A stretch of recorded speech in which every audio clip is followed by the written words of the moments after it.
Thank you for all of that, and especially for our public who is patiently waiting. We apologize for some of the technical difficulties that we were having on our end. I call this meeting to order. This is a meeting of the Council's Public Safety Committee. All members of the committee are present via Zoom. This is a remote or online meeting where all participants will be on a video or audio conference. We're holding this meeting remotely so everyone can participate safely while we are conducting business under a public health emergency. We appreciate your patience as we get accustomed to virtual meetings. Members of the public, city staff, and the media have the ability to view this meeting live through YouTube. This live stream can be accessed from most smartphones, tablets, or computers. For those watching on the live stream, thank you for joining us. Members of the public will be able to address the committee if they have signed up for public comment per the rules published on the agenda last week. Members of the public will be moved from the Zoom waiting room into the meeting room once we begin public comment. They will remain muted until they are called on to speak, at which point they will have 2 minutes to provide comments to the committee. After that, they will again be muted. We will start with public comment. Will the Zoom moderator, Mr. Moya, please move in all members of the public who signed up to speak?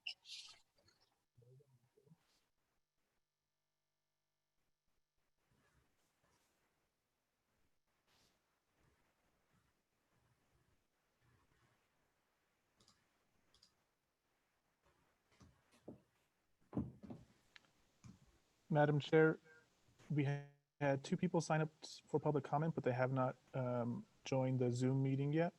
But I will keep a lookout and let you know once, if they do. Thank you for that, Mr. Moya. And hopefully, if they do join on later, we can provide some of that time for them to give that public comment.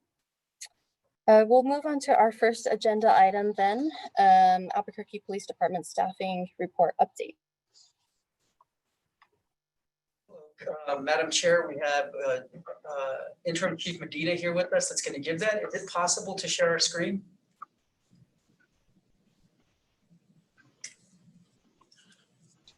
Yes, I believe Mr. Moya is working on that. Thank you. Okay. So this is slide number 1. I'm going to go ahead and turn it over to the chief.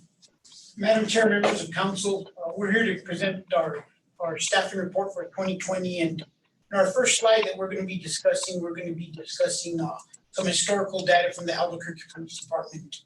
I think the number one thing for us to remember is that we continue to make progress, but we still are short of the resources that we need. And as we move forward, we're hoping to increase those resources and talk about a lot of different aspects that have put a strain on our resources. If you look historically, in 2008, we were at one of our peaks. We were at 1,107 officers. We got to a low in 2015 and 16 of about 832, 831 respectively. And in 2020, we've been able to raise our numbers to 985 officers that we have sworn and currently available for the police department. One thing to remember about this is that 985, even though it seems like it's within 100 of the 1107 in 2008, we have to remember that there has been a great change in the police department. In 2008, that 1107 did not include officers at the airport. In 2008, that number didn't include the number of CIP officers we have now, and it did not include a force investigation team. So when you start taking those into account, it really impacts our effectiveness because we're still very short of what that historical 1107 was. On the next slide, we're going to talk about some of our cadet classes. In FY18, we had a cadet class, the 118, that graduated 41 cadets. We graduated 18 in cadet class 119. And we had a lateral class of 4 and a lateral class of 3. And we were able to bring on a total of 66 officers. And we're having some difficulty with jumping screens on us here. But the thing to remember on that, no, it's stuck in the computer stuff.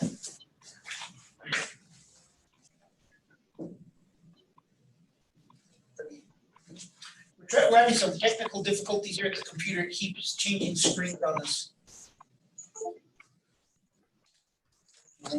Hey, Counselor, I'm gonna go ahead and email this to Julian Moya. You know this? Okay, thank you. I think she has it on her computer. I'm gonna talk about the slide that we're working on now while they get this emailed to you, to everybody so that they could look at it. But in FY 2018, that's basically, that includes the first year that we're back. So a lot of those academy classes were already seated by the time we arrived with the new administration. And in FY 2019 is really going to be the first year, full year of us working to add additional 100 officers a year. If you look in FY 19, we added 96 officers.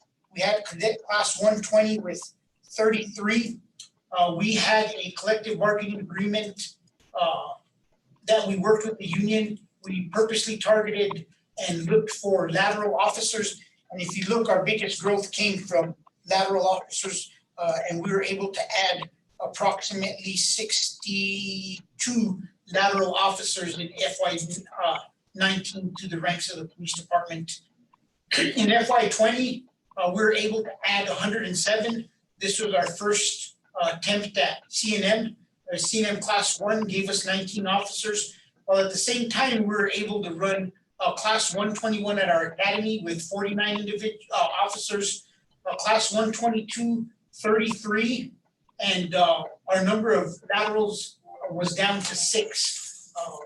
At this point in time, I really felt that the lateral pool for the state was tapped out, and I don't foresee us ever having huge lateral classes, and I know they're anticipating 12 in FY 20. I'll see if that truly comes to fruition or if it's just still wishful thinking on our part.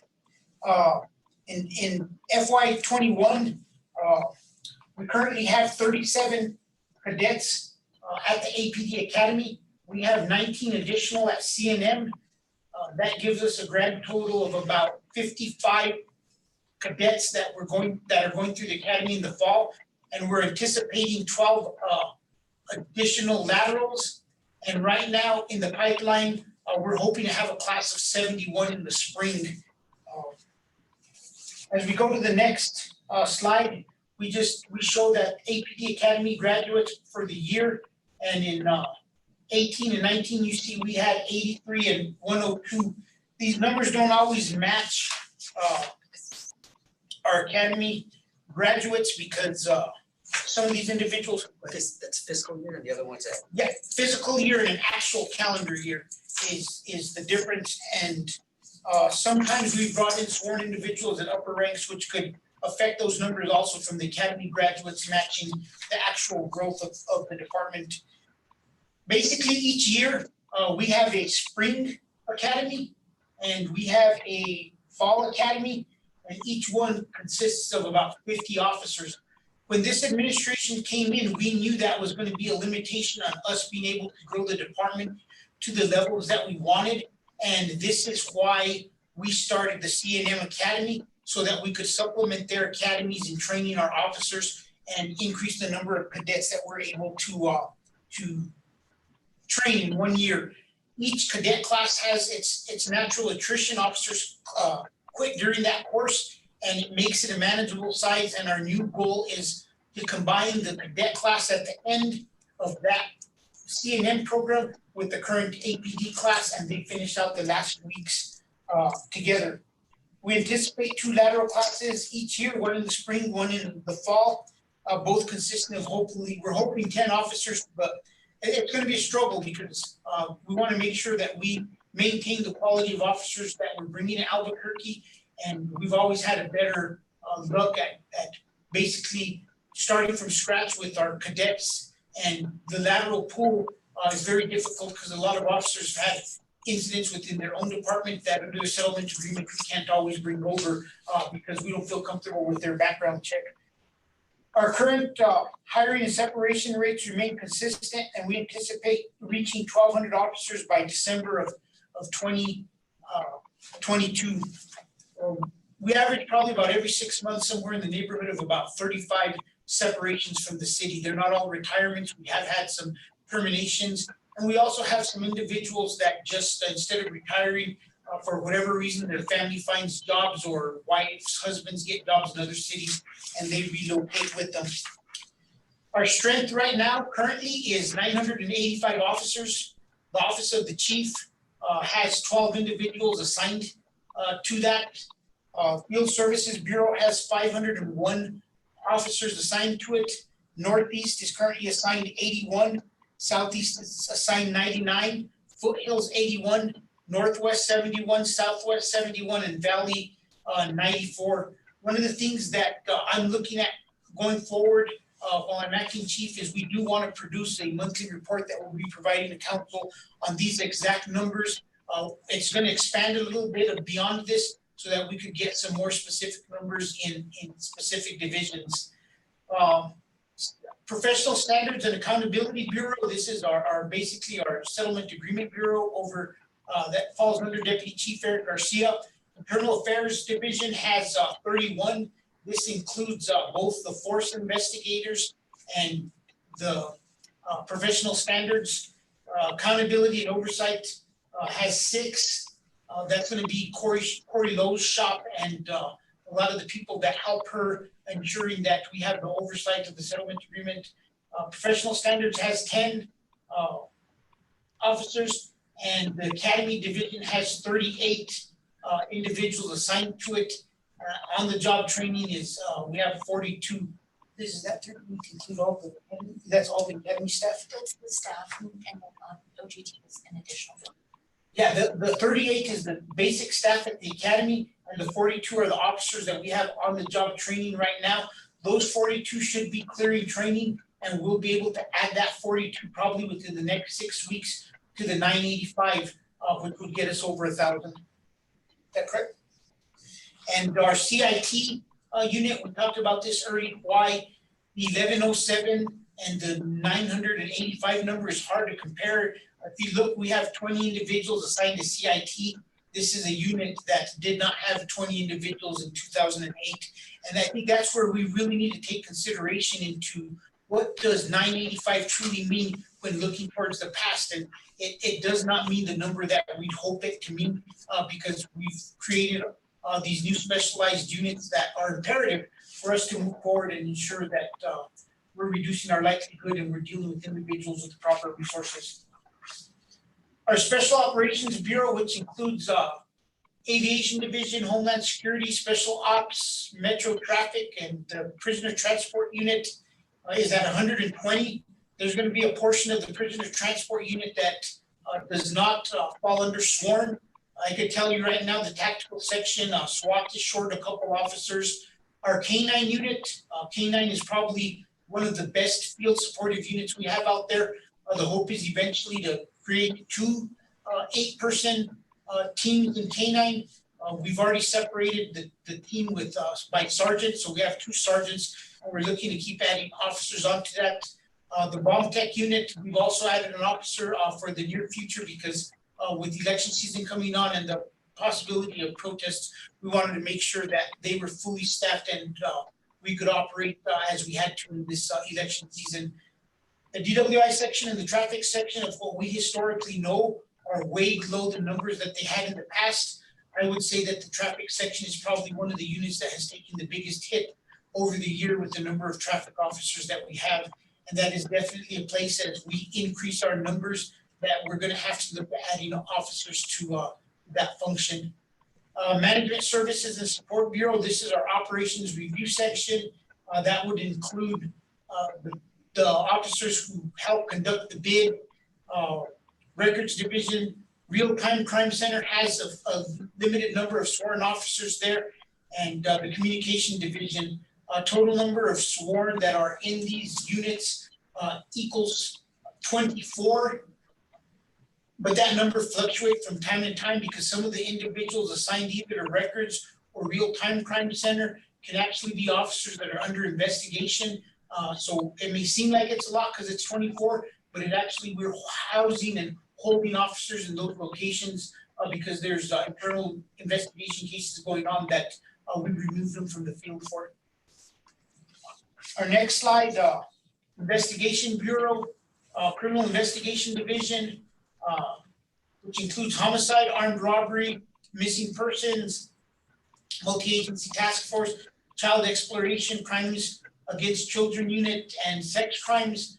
That is the bulk of our investigative units. Currently has 55 detectives. And historically, if you look back, when I was the lieutenant of property crimes and the commander of property crimes and criminal investigations were separate.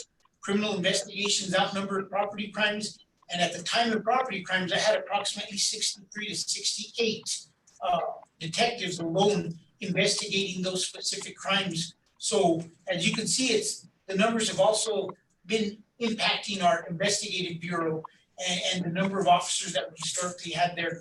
Criminal Enforcement Division, the Special Enforcement Section, task force officers that are assigned to various task force. We have 12. The Vice Unit has 5.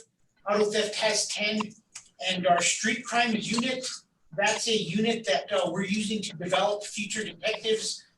That unit is comprised of a TDY from the field where 45-day TDYs are 45 to 90-day TDYs are conducted to the Street Crimes Unit so that people could get experience and that we could get them focused on specific aspects of our initiatives against gun violence. Our youth engagement and education is our school resource officers. I believe that's down to 7 officers. Our investigative services division, special enforcement, gangs, NIBIN, that unit is down to 6. Basically, we have a gang unit and a newly created NIBINs unit that has 6 detectives. I can tell you when I came on in 1995, we had a plainclothes detective unit and a uniformed detective unit, and that number was probably more like near 20. The investigative support unit is at 7. The gun violence reduction unit, I believe, is at 5. We could get specific numbers on that. Electronic support unit has a low number of officers also.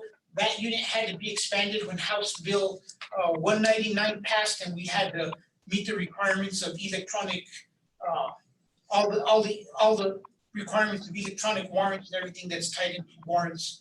The strategic crimes intelligence units, the narcotics sections are also down to basically 1 unit. Our narcotics section is down to 1 team. Historically, when I came on the department, we had a West Side Narcotics, a East Side Narcotics, and a Central Narcotics, and basically now it's been rolled into 1 narcotics section.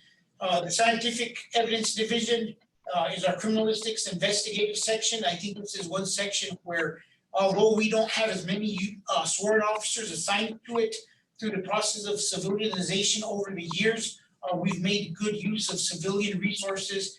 And I think that's something that as a chief that I'll be looking at in the future to see where we could plug in civilians into some of these areas so we could maximize the use of our sworn resources and make sure that we're using them where it best serves the public in order for us to reduce our crime rates. You can see just a little graph here that our numbers are increasing. We're almost to 1,000. Currently have 132 officers are currently eligible to retire. It's in the past, we had everybody either retire at 20 years or 22.9. Through the changes in para, it's gone from 20 years all the way to 25.9. So we're kind of looking at people are eligible to retire anytime during that period. So we're always prepared for that. We know that we could lose a number of our laterals that came back to APD next fall because that first batch will have received a new high 3, and if they're maximized on their retirement, there's a possibility they could separate. Those are some of the factors we're looking into. And to be honest, with the attrition rate that we have and the number of officers we're bringing in to continue the growth we want, we truly do have to probably average anywhere from 130 to 160, 70 officers that we're bringing in the front door every year to cover the growth that we want, plus the separations from the city. That concludes my presentation, and I'm open to any questions that any of the members of council may have. Thank you, Madam Chair.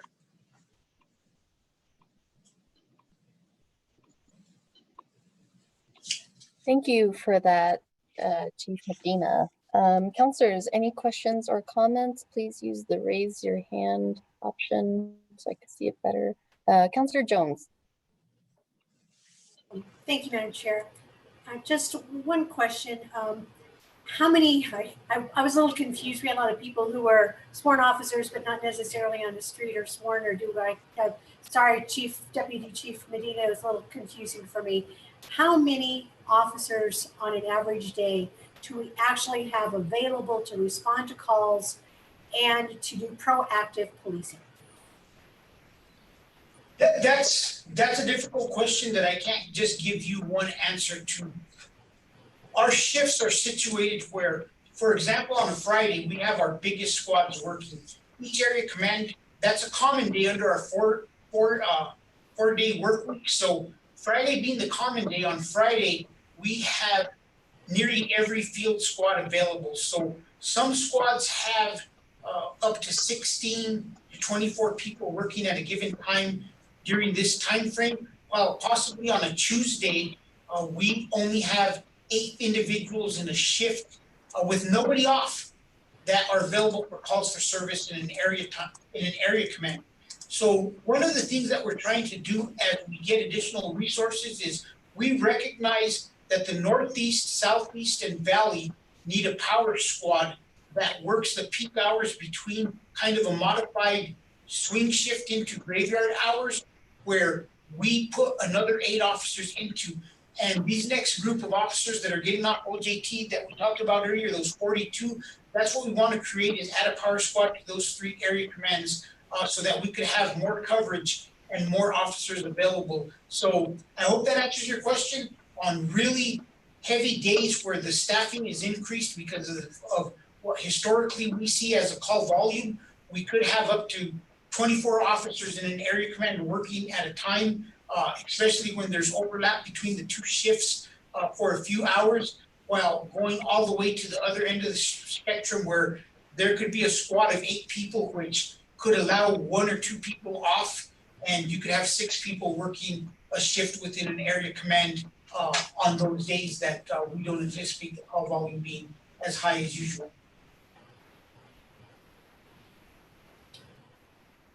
And if I may, Madam Chair?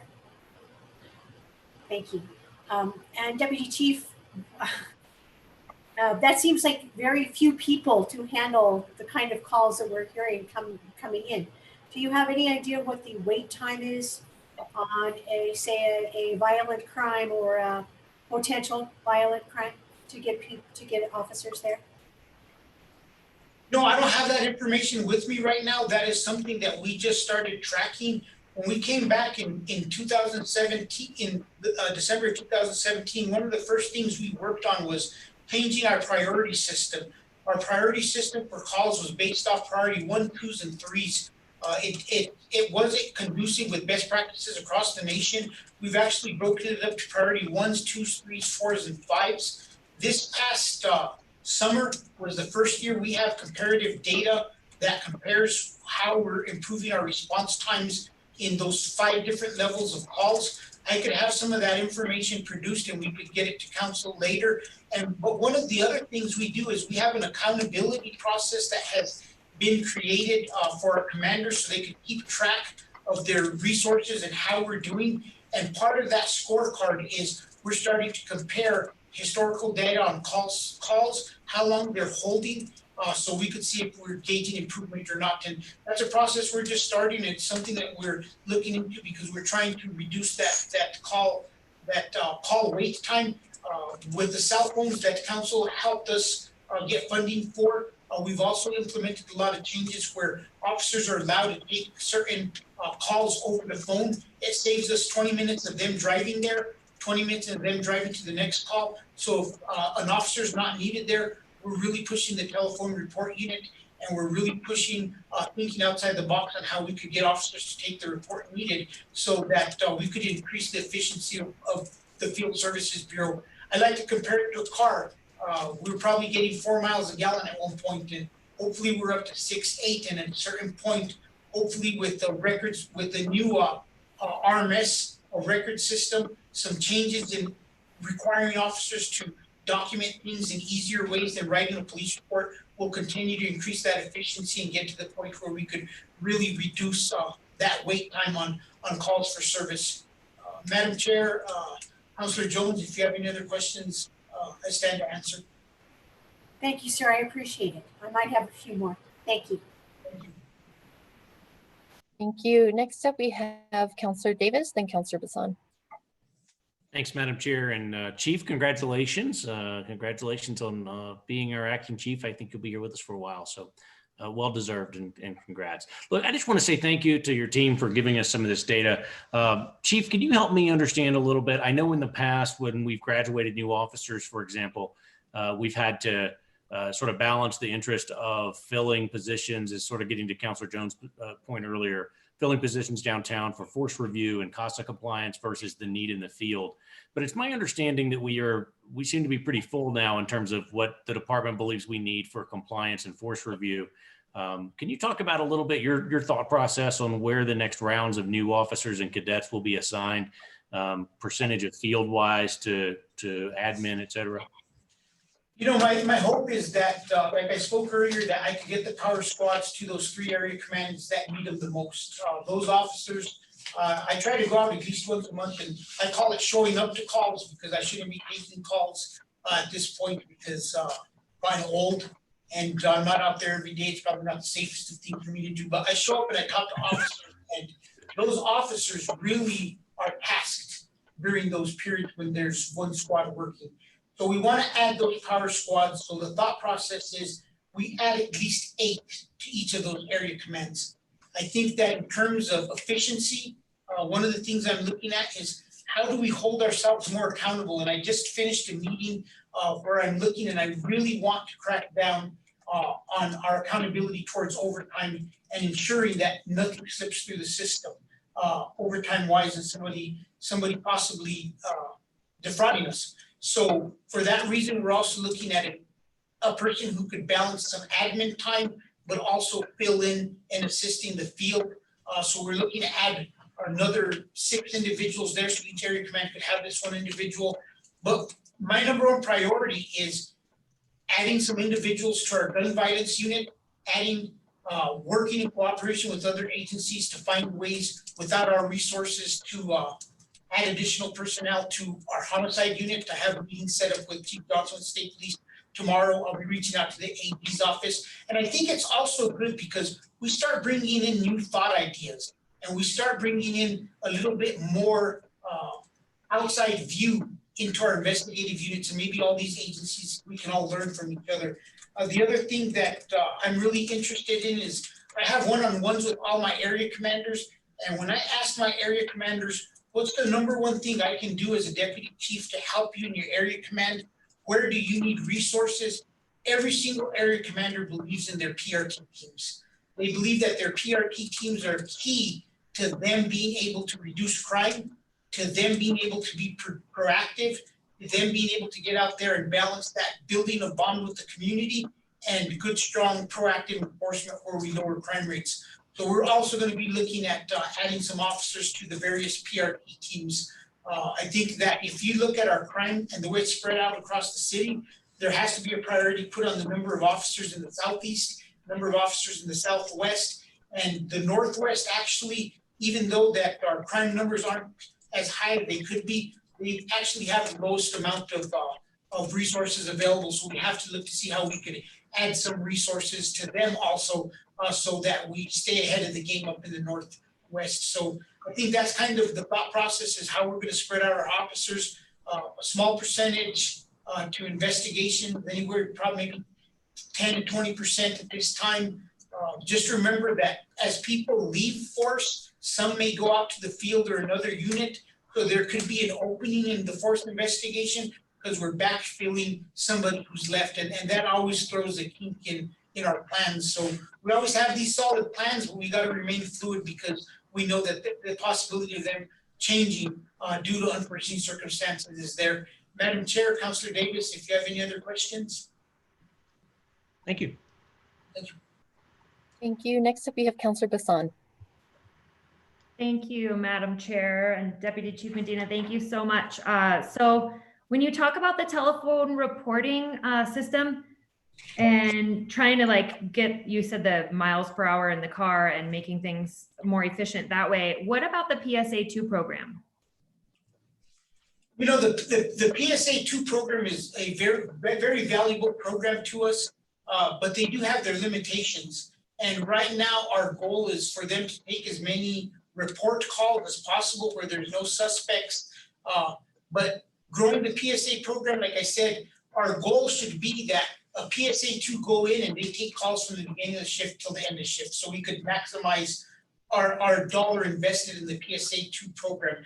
We don't want to grow it to the point where they're sitting half the shift waiting for something to come in, because a sworn officer during that waiting time can become proactive and go look for somebody to arrest or go look for some kind of crime or actively patrol an area. So we have to be very cautious. I could check on their caseload and see what their days look like and to see if they're at the point where they're taking a vast majority of their time is spent taking calls. And I could get back to council on that report and what the crime lab tells us about what their workload looks like. But that's my biggest concern, and that we're going to be creating a unit that's going to have too many resources, and that those resources can't be used out of times when there's no calls holding for them. Madam Chair, Councilor Ron, if you have any other questions, I'm here. Madam Chair, I have a few more questions, if that's all right, please.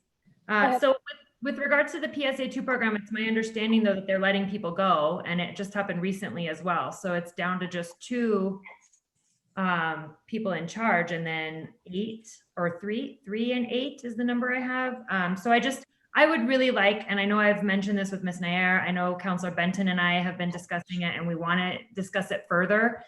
But my understanding is that it's not growing and it's not even being utilized as it should, or as we're being told everybody seems to want it to be utilized. So I think finding that balance between telephone reporting and actually building up this program again without letting everyone go. I don't know what's happening or whatnot, but I know that Scott Seibel was let go is my understanding. And I would like to talk about it more, so that we can build up the program, because I think it's beneficial. And I think our community really looks forward to having somebody show up when they want to make a report. And I know that they want to, so I just would really appreciate being able to maybe make an appointment with you or talk about that. So in the future, that would be awesome. And I would appreciate it. But so when we were looking at the numbers for those that are getting on the job training right now, what does just a real brief, what does that look like versus getting some kind of certified training that helps people out with that? So Madam Chair, Councilor Basani, if I understand your question is, you're asking those 42 individuals on the job training, what does that entail? And what is it gonna look like when they get off the training? Well, I'm sorry, and just to be more clear, how many hours of on the job training do these officers get before they actually get put out on the field on their own? It's approximately 4 phases of OJT, which each phase consists of 4 weeks. So that's right around 16 weeks of OJT training. If you look at our process from somebody starting the academy to actually being a fully functional officer on the street, it's almost close to a year process. So that's one of the struggles that we have. It takes us so long to get from that starting point to the point when somebody is fully functional as a police officer. So that's what the process looks like. It's in line with a lot of best practices, and I also think that it's printed out in the settlement agreement of how that OJT for new officers will look, but I'll have to verify that. And in terms of your questions on the PSA2, I'll reach out to you, and I think we're slated to give a presentation on that at some point. And also, I would love to be able to sit down and have the crime lab director sit down and fully explain what their thought process is. It's really easy for me to answer all the field questions because I've been in field services.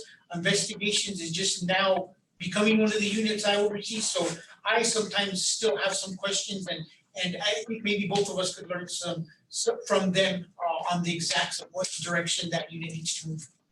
I would really appreciate doing that, and I would imagine we should include Councilor Benton. I know that he's expressed interest, and I would like to have him there as well so that we can work together But I think that getting that information and working to make this better, I think has, from my understanding, something that could be of great benefit with everybody.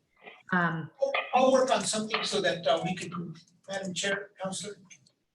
Thank you so much. And then I have just a couple more questions and then I will be done. So in regards to, I know that we're looking at this new ACSD program and with staffing. So how many civilian positions have been created within APD, or which ones are going to be moving out? Or can we even get an updated presentation with numbers of those positions and how to anticipate the number of civilian positions that are going to be likely moving to this new ACSD?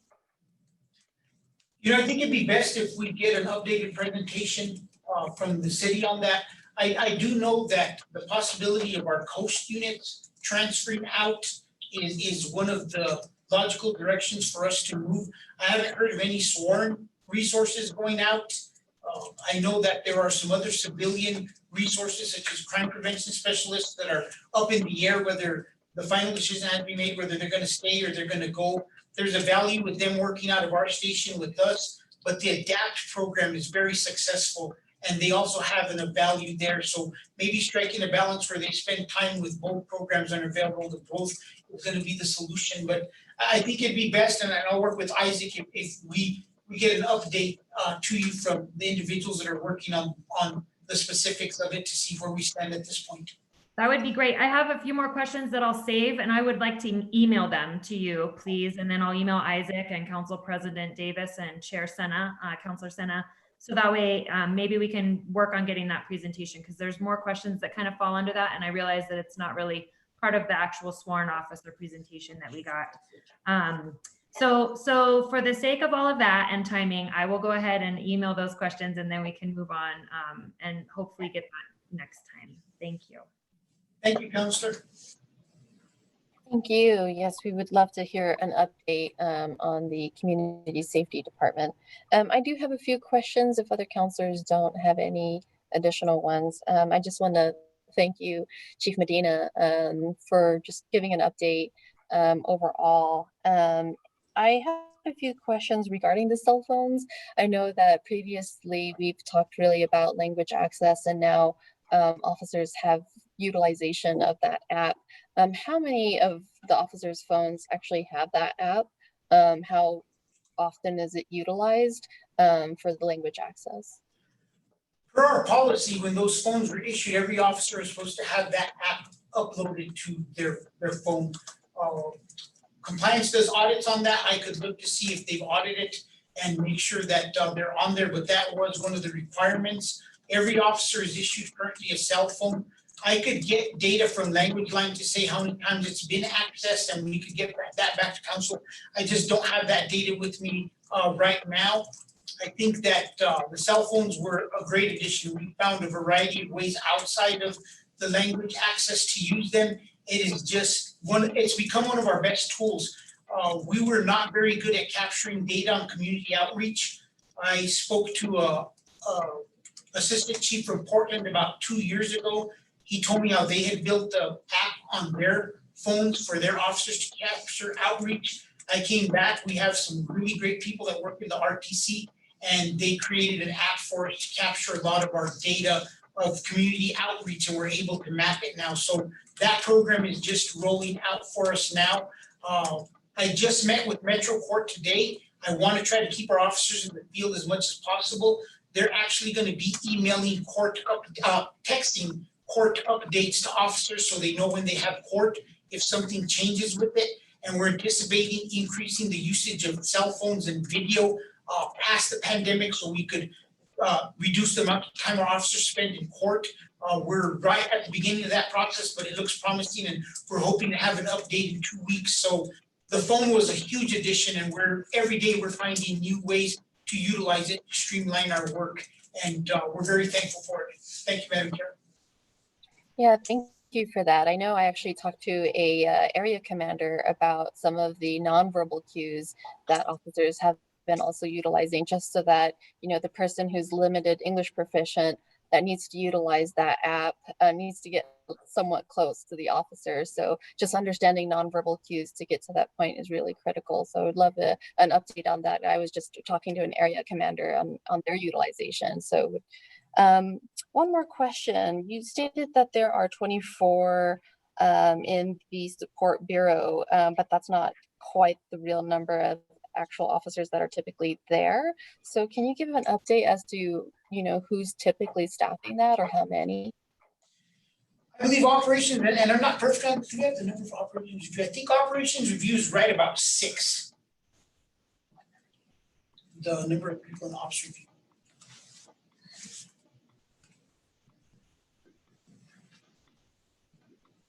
Ops review is right around 6. Records division doesn't have any sworn personnel assigned to them, but like I stated, at any moment in time, officers are assigned there because they're been removed and they're pending some type of investigation. The real-time crime center, I believe, has 2 officers that are permanently assigned there, and the communication division, telephone report unit is housed under the communication division, and for that reason, communication division comes up. But that's another place where officers who are currently under an investigation that we feel is necessary for us to remove them from the field. They're assigned to the telephone report unit, and at any given time, those numbers fluctuate. As investigations are cleared, they're either returned back to the field, and in extreme cases, they may be terminated. Does that answer your question, Madam Chair? Yes, it did. Thank you. Counselors, any other questions or items? All right. If we can actually have the presentation emailed to us as well so that we can distribute it to the fellow counselors, that would be great. Yes, I'll be sure to email that presentation to the counselors. I was trying to do it here, but I don't have a flash drive on this computer. Okay, thank you. We're going to move on to the next agenda item, item B. Counselor Bassan, would you like to move that? Yes, I would. Thank you, Madam Chair. So I would like to move R 2095. This is prohibiting the police department from applying for or receiving certain surplus material for civilian law enforcement use. I move a do pass.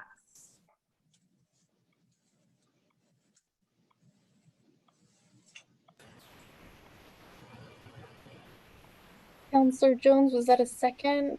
Yes, ma'am. Thank you for that.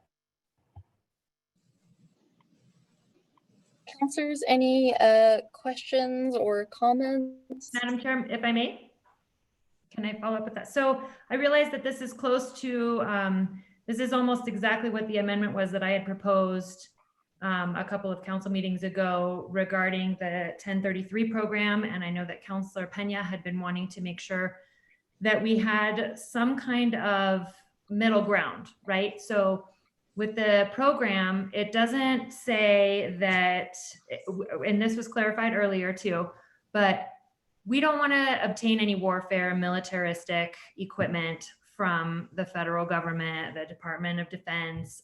This is where these prohibited and controlled lists carry kind of the burden of the more dangerous, more controversial, and really unnecessary lists that our APD law enforcement doesn't really need to utilize. But that being said, I was going to say that I pulled it up so I could make sure to clarify that in the actual, if you go online and see the program itself and the listing, it says that the equipment lists reviewed by the working group were expansive and included routine items such as office equipment, cameras, and plywood.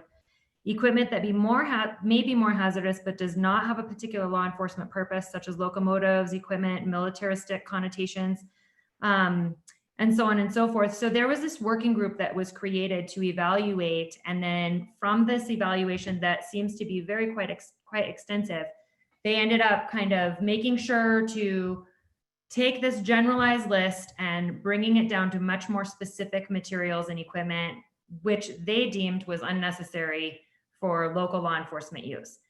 Counselors, that the 3 of us that are co-sponsoring this bill, we wanted to make sure that we didn't close the door off for all equipment to ever be received, But we also recognize that there is that need for community safety and the transparency and not using things that are a little bit too excessive. So just wanted to clarify that, and I hope it did help with some of that for any questions. Thank you, Councillor Bassan. Councillor Davis? Thank you, Madam Chair. I just want to make a comment. At the end of the day, I appreciate the sponsors bringing this. I sort of see this as a distinction without a difference to the bill that the chair and I sponsored earlier this year over the summer to get rid of our participation in the 1033 program at large. I understand that Councilor Bassan and I had a chance to talk about this even earlier today and with some of our staff. I understand their intent here in order to narrow this down to equipment that was deemed sort of not usable or more military than local law enforcement. But let me just say why I thought the broader bill was more appropriate for us. Let us not assume that policing in Albuquerque is unique from other places in the country. We have our own aspects, but we are not immune from, as we've seen in the national news, immune from the narrative that gets assigned to all law enforcement when somebody does something wrong. And this program for years has been abused as a way for agencies to get equipment that's not appropriate for law enforcement on a city level.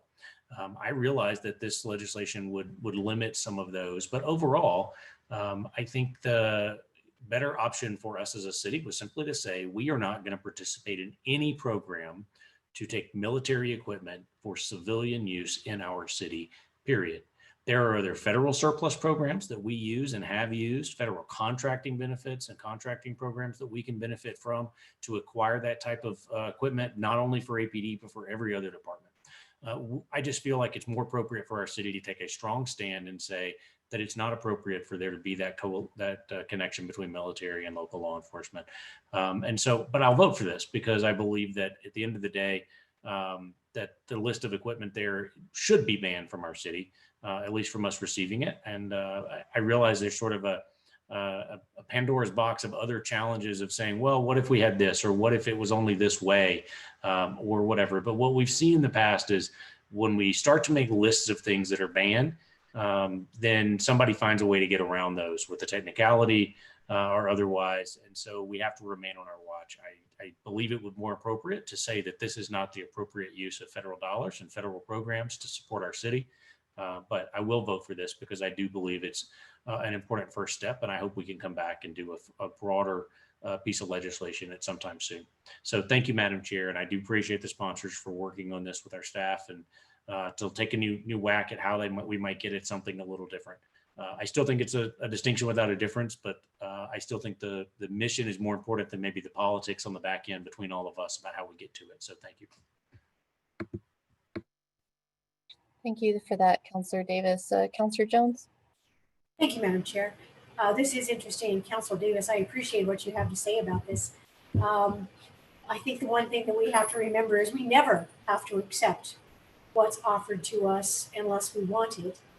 And in the past 2, maybe 3 years, as I remember with the little research I did, we haven't received anything, haven't done anything. But at any given time, we are offered equipment that is very useful to our police force and that we want. And it is a program that is federally funded, and it does help us with our overhead because I'm sure everyone in uniform and most of the counselors and everyone who has to balance a budget realizes that we can't cover everything and we shouldn't turn it down because we think it has a warlike connotation simply because it's coming from the federal government in excess equipment. So I think we need to be more careful and not paint this with a broad brushstroke and look at each individual. I like this amendment.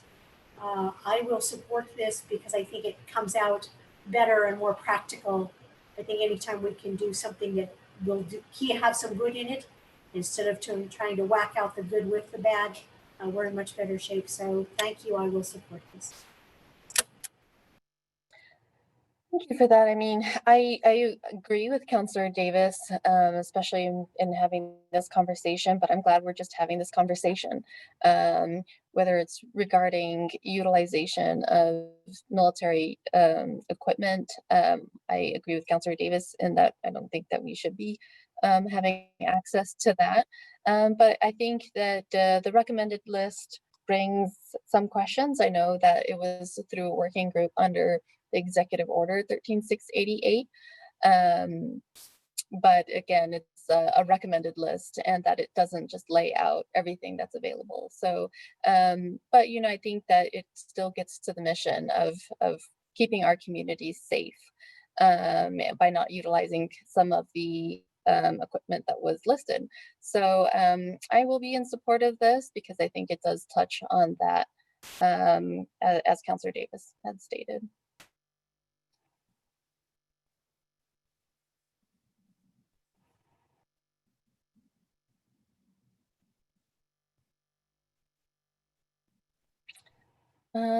Well, looks like there's no other comments. But what I do want to say is I would like to actually have this brought forward to the full council for a full discussion. So if it's okay, I would like to bring this with a no rec to council. I'm fine with that, Madam Chair. So I have a second. Thank you, Councillor Davis. So the motion is to bring it to council without recommendation. Ms. Montoya, can you do a roll call unless there's any other comments? I just urge your support. Thank you. Thank you. Councillor Bassan, Yes. Councillor Benton, Yes. Councillor Davis, Yes. Councillor Jones, Yes. Councillor Senna, Yes. and that passes on a 5-0 vote.